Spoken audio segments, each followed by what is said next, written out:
할렐루야. 우리의 하나님을 찬송합니다. 우리를 구원하신 우리 주 예수 그리스도를 찬송합니다. 주님을 사랑하는 사람들과 함께 유튜브를 통해서 1년의 성경 일동안은 꿀송이 보약 큐티 시작합니다. 2023년 3월 18일 토요일입니다. 오늘의 본문 말씀은 사무엘상 17장에서 19장의 말씀입니다. 저는 저희 소속 교단의 본부의 임원들과 또 노회장님, 선교부장님들, 그리고 아프리카에서 수고하는 저희 교단의 선교사님들이 다 모여가지고 선교 대회를 하고 함께 교제하는 그런 아름다운 복된 시간들 때문에 집을 떠나서 이렇게 저녁에는 숙소에서 거하면서 말씀 촬영을 하고 있습니다. 오늘 성경을 펼치면 사무엘상 17장 4절에 골리앗이라는 이 거대한 적군의 장수가 등장합니다. 신장이 6키빗 한 뼘이라고 합니다. 큐빗은 44.5cm고 한 뼘은 22.2cm니 총 합하면 2m 90cm 키를 자랑하는 거인이었습니다. 3m에서 10cm가 모자라네요. 블레셋은 이 거인을 앞세워서 1대1로 붙어서 승부를 보자며 날마다 이스라엘 진을 향해서 소리를 지르고 조롱을 합니다. 이스라엘의 반응은 그 기가 막힌 거인 앞에서 크게 놀라고 두려워하는 모습이었다고 성경은 기록합니다. 사무엘상 17장 11절입니다. 근데 이런 반응은 하나님께서 약속하신 말씀과는 상당히 다른 이런 모습이죠.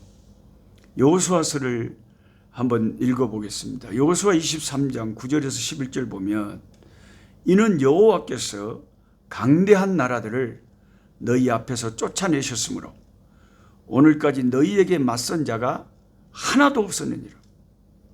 너희 중 한 사람이 1000명을 쫓으리니 이는 너희 하나님 여호와가 너희에게 말씀하신 것 같이 너희를 위하여 싸우심이라. 그러므로 스스로 조심하여 너희 하나님 여호와를 사랑하라. 하나님은 이스라엘이 하나님을 경외하고 하나님을 의지하면 한 사람이 1000명을 쫓고 100명이 10,000명을 감당할 것이라고 말씀하시는데 지금은 거꾸로 돼갖고 한 명의 블레셋 사람이 모든 이스라엘 전 군대를 농락하는 아주 말씀과는 정반대의 희한한 상황이 벌어지고 있습니다. 이 굴욕적인 상황에서 다행히도 하나님이 그토록 애지중지하는 하나님의 사람 다윗이 무대에 등장합니다. 다윗은 형님들 안부를 전쟁터에 나간 형님들 안부를 알아보라는 아버지 심부름을 갖다가 골리앗이 하나님을 모독하고 하나님의 군대를 조롱하는 소리를 듣게 됩니다. 다른 이스라엘 군사들은 이 골리앗 앞에 쩔쩔매면서 굴 속에 두려워서 숨기 바빴는데 똑같은 상황에서 다윗의 반응은 전혀 다릅니다. 다윗이 뭐라고 합니까? 이 할례받지 못한 블레셋 사람이 지가 누구에게 살아계신 하나님의 군대를 모욕하느냐. 내가 나가서 이 블레셋 사람을 죽여 이스라엘의 치욕을 제거하겠다고 사무엘상 17장 26절에 소리를 지릅니다. 자기 형님들도 이 다윗을 무시하고 골리앗도 자기에게 나오는 이 골리앗도 다윗을 우습게 여겼습니다. 그런데 그 싸움의 결과를 저와 여러분이 성경을 통해서 잘 알지만 다윗은 골리앗의 목을 베가지고 이스라엘의 치욕을 씻습니다. 그리고 그 여세를 몰아서 적들을 완전히 일망타진하고 이스라엘의 대승리를 가지고 옵니다. 보통의 대부분의 사람들은 똑같이 하나님을 믿지만 골리앗 앞에서 현실적인 상식적인 계산기만 두드리면서 당연히 자기들이 질 줄 알고 무서워했지만 다윗의 사고방식, 다윗의 신앙은 완전히 딴판이었습니다. 전쟁은 여호와께 속한 것이라는 그의 신앙 철학이 있었습니다.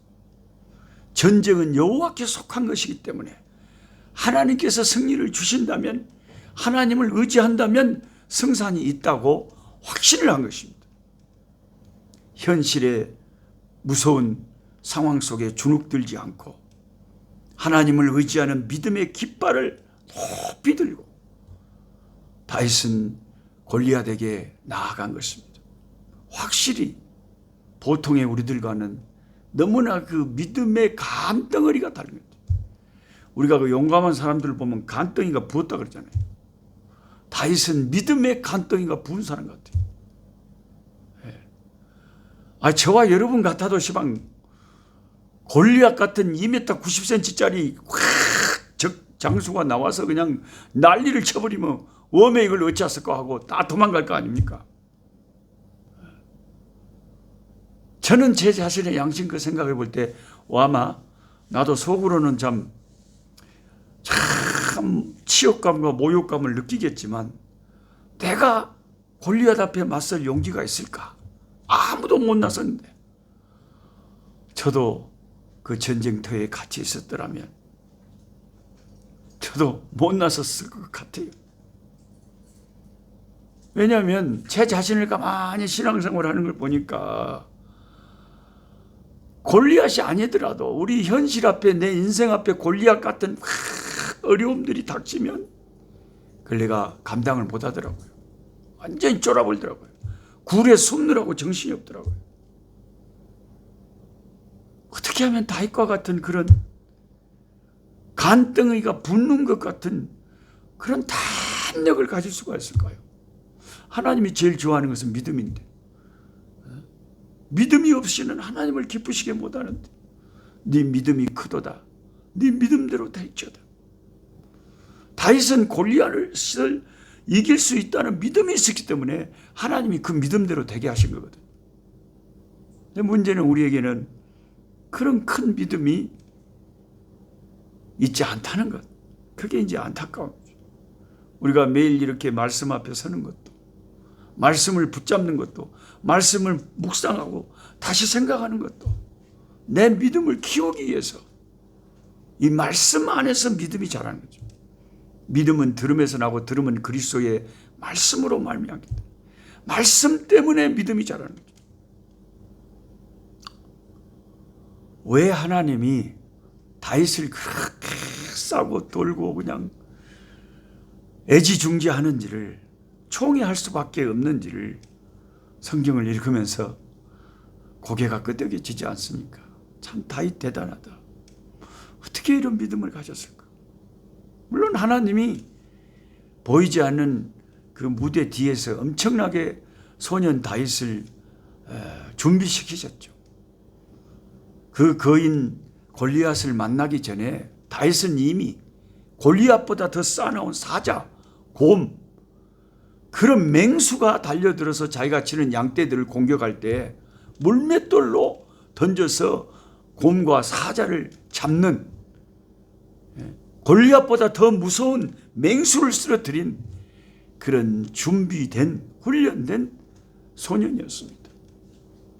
하나님이 저와 여러분을 믿음의 용사로 쓰기 전에 끊임없이 우리의 믿음을 우리의 현실 속에서 수많은 실패와 수많은 성공, 수많은 은혜의 경험과 수많은 또 연약함의 경험들을 통해서 실패와 성공들이 어우러지면서 내 믿음이 나도 모르게 단단해지고 조금씩 강해지고 커가는 것입니다. 다윗은 그렇게 말했죠. 사무엘상 17장 45절에 골리앗 너는 네 힘을 의지하고 네가 들고 있는 칼과 창을 의지하고 내게 싸우러 나오지만 나는 뭘 의지하고 나가냐? 네가 저주하고 네가 조롱하는 여호와 하나님의 이름, 네가 모욕하는 이스라엘 군대 하나님의 이름으로 나는 너에게 나간다. 다윗은 하나님의 이름으로 나가고 상대는 자기 힘으로 나와서 싸움이 붙었는데 하나님이 이기도록 다윗에게 역사하셨습니다. 한국 지금 대구에서 사역하시는 저하고 친한 여자 목사님 가운데 마승희 목사님이라고 계십니다. 우리 마 목사님이 이 대목의 말씀을 읽으면서 이런 소감을 저에게 문자로 보내왔어요. 이스라엘 역대 왕들 중에서 다윗의 길로 행하면 선한 왕, 다윗의 길로 안 가면 악한 왕이었다. 그래서 무슨 말이냐면 다윗이 신앙의 기준이다. 우리가 그 학교에서 어려서 운동장에서 열을 주고 줄을 설 때 선생님이 제일 앞에 있는 누구를 가리키면서 너 기준 그러잖아요. 그럼 그 사람이 기준하고 서면 그 기준을 중심으로 탁 뒤에 서는 거죠. 다윗 왕이 이스라엘 왕들 중에서 하나님을 섬기는 표준이고 기준이다. 다윗처럼만 살면 그게 신앙을 제대로 신앙생활을 하는 거고 다윗의 길을 떠나면 다윗과 같지 않으면 그게 잘못된 거죠. 저와 여러분이 예수 믿는 사람들의 기준이 될 수 있을까요? 야, 너 저분처럼만 살면이 하나님 잘 믿는 거야. 그런 신앙의 모범이 되고 표준이 되고 기준이 되는 그런 분들이 우리 주변에도 계시죠. 저도 이번에 이 선교 대회를 통해서 한국에서 오신 귀한 목사님들 또 아프리카 곳곳의 선교지에서 수고하시는 그 귀한 선교사님들을 이렇게 가까이서 뵈면서 보기에도 아까운 분들이 있어요. 너무나 존경스러운 분들이 계신 그런 분들을 보면서 마음속으로 참 저분은 진짜 신앙의 기준이구나. 저분 정도만 신앙생활을 한다면 얼마나 좋을까. 아주 탁월한 하나님의 사람들이 많이 계십니다. 다윗이 그런 사람이었습니다. 그 다음에 한 가지 더 여러분과 나누고 싶은 말씀 중에 어떤 말씀이냐면 그 사무엘상 19장에 여호와께서 부리시는 악령이 나와가지고 사울 왕에게 들어갔다. 이런 말이 있습니다. 근데 성경을 꼼꼼히 읽는 독자들이라면 하나님에게서 악령이 나온다고? 아니 하나님은 선하신 하나님인데 악한 것이 조금도 가까이 할 수도 없는 온전히 선하시고 거룩하신 하나님인데 어떻게 하나님에게서 악령이 나오냐? 이게 무슨 뜻이냐? 성경을 읽으면서 좀 당황할 수도 있습니다. 그래서 성경 교사에게 좀 그런 것은 주석 같은 그런 설명을 드려야 돼요. 가끔씩 이런 표현이 등장합니다. 구약에. 그래서 독자인 우리를 조금 당황스럽게 만들죠. 하나님이 악령도 부리시나? 악령이 하나님에게서 나왔다고? 영어 성경 NIV에는 an evil spirit from the Lord라고 표현하여 여호와로부터 나온 악령이라 이렇게 말합니다. 이 표현을 우리는 잘못 해석하면 하나님이 악령을 보내서 악한 일을 조장하신다고 이해해서는 안 됩니다.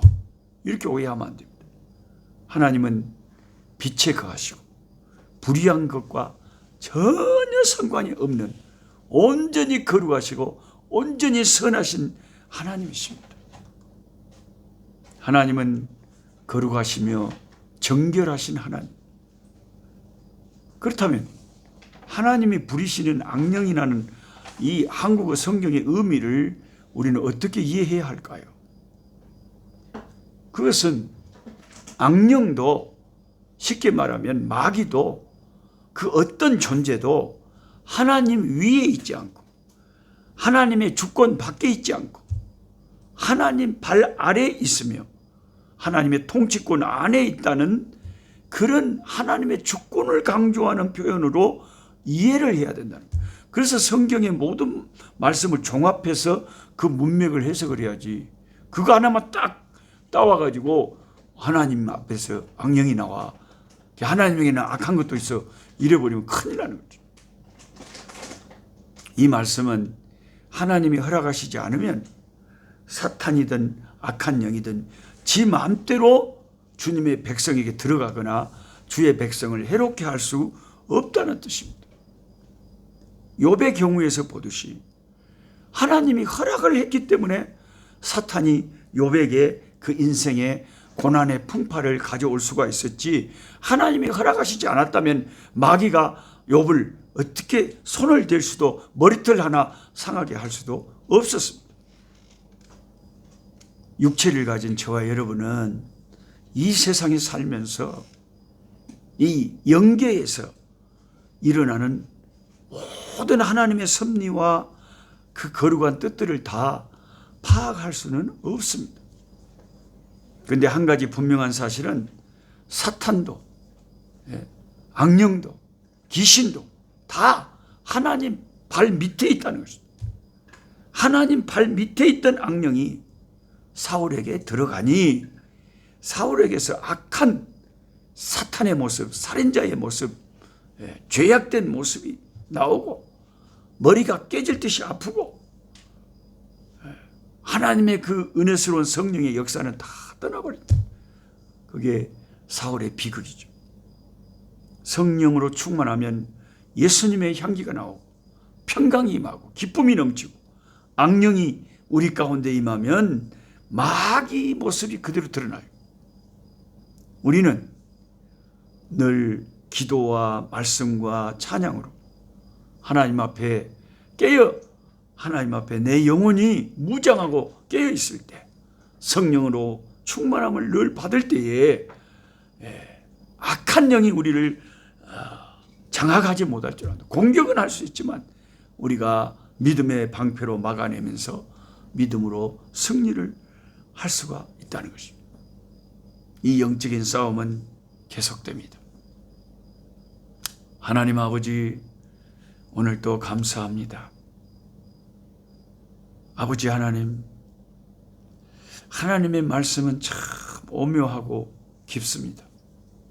때로는 그 말씀이 너무 깊어서 육체를 가지고 3차원의 세계의 한도에 갇혀있는 우리들이 무한대의 차원의 하나님이 하시는 그 영적인 모든 세계의 일들을 다 이해할 수 없지만 성령께서 우리를 감동 감화 깨닫게 하시고 은혜 베푸셔서 하나님을 아는 지식이 날마다 더해지게 하옵소서. 때로는 골리앗 같은 현실 앞에서 굴 속으로 숨기에 바쁜 내 모습을 봅니다. 이때 하나님이 살아계심을 생각하고 내가 하나님의 자녀의 권세를 가진 것을 생각하고 예수 그리스도의 이름의 능력을 생각하면서 믿음의 깃발을 세우고 골리앗 같은 현실 앞에 기도와 믿음으로 아버지 전진하고 싸워서 골리앗을 쓰러뜨리는 믿음의 놀라운 간증들을 경험할 수 있는 우리들 되게 하여 주시옵소서. 큰 산아 네가 무엇이냐, 네가 스룹바벨 앞에서 평지가 되리라 하신 것처럼 믿음으로 담대히 싸울 수 있는 우리에게 담력을 더하여 주시옵소서.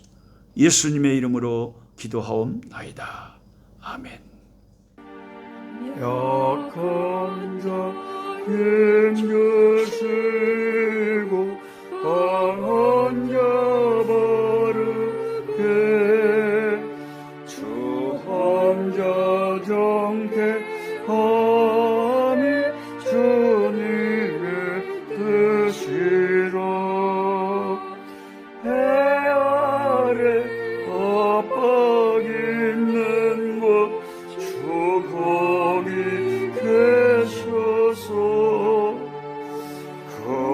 팔로 막아 주시어